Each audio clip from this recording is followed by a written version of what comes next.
basic requirements for Subclass 482. Now, it is already assumed that there are many employers looking for someone in those categories that I mentioned, right? But they will also look for the best candidate. Now, who is the best candidate here? The best candidate is someone who has a relevant qualification. So when we say relevant qualification, there is a dictionary of Australia. Pag sinabi nilang mechanic needs a diploma level at least, then you have to have that bago ka ma-consider, right? So you have to know what is that relevant qualification that they're looking for. Now, when you see the job advertisement, you will see exactly what is the skill or what is the level of qualification they're after. And then you'll find out, meron ba akong ganito? Baka meron ka pero TESDA lang na certificate 2, that may not be enough. Pero baka naman meron kang work experience na napakahaba na that will be equivalent to certificate 3 or certificate 4 that the employer is looking for, and as per reference to the migration requirements. Okay, so relevant qualification is very important. And then of course the 3 to 5 years recent work experience.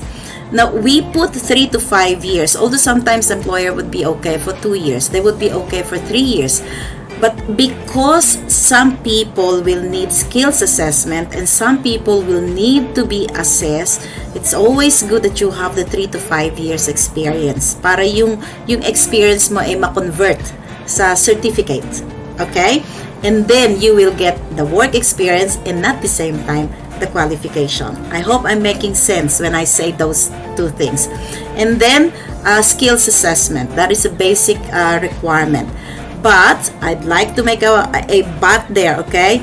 Not all those occupations will require skills assessment. So it will be depending on the occupations that I mentioned a while ago. Okay? But I'm going to explain a little bit more of that. Now also, yung isang holdback dito is of course the English requirement, which is the 5.0. And usually this is the problem or this is the hurdle of the mechanics, yung ating talagang mga tradespeople na talagang ang gagaling nilang mekaniko, ang gagaling nilang chef, ang gagaling nilang panel beaters. Pero pagka hiningian na ng IELTS 5.0, that's the time they step back and then say, oh, I can't do it or I can't make it. But you know, with a little bit more of persistence at saka encouragement at saka counting sikap, no, you can make the 5.0 kahit na hindi kayo nakatapos ng matataas na pag-aaral. No? It's just really a matter of preparation. So again, what are the basic requirements for Subclass 482? Number 1, relevant qualification or qualifications, and number 3 to 5 years recent work experience, and then number 3, if the occupation requires for skills assessment, you must have that skills assessment, and number 4, the English language ability requirement, which is usually IELTS 5.0. That's usually the overall band score, not in each category. Okay, now there are differences, just like what I've said, no, for those other things. But for the meat workers and livestock farmers, ito nagkakaiba to, no? So again, relevant qualification doesn't matter kung ito ay training nyo lang nakuha yung inyong qualification, and then at least you have the 3 to 5 years recent work experience.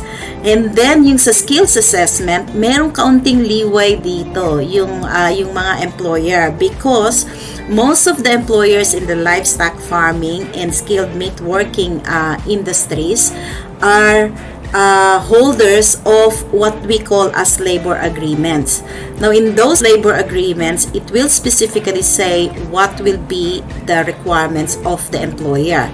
Now, in some cases, you don't need to go to actual or to the big skill assessing authorities, because they themselves, yung company mismo, they have their own skills assessor.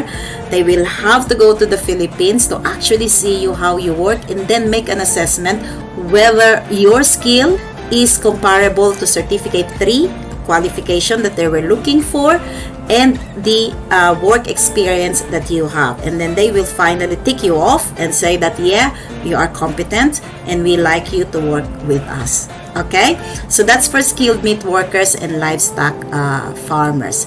Now, for other associates, yung binanggit ko kanina, yung professionals and sub-professionals or associate professionals, they usually don't need to have the skills assessment.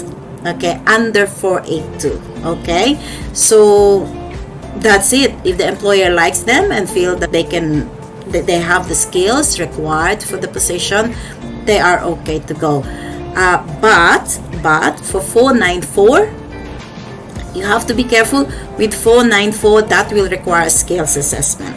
Okay, so in other words, you have to do your skills assessment first before you can actually do the 494 visa. Okay, so those are the things that you need to understand when we're doing with the work visa. Okay, so work visa would be under subclass 482 and subclass 494.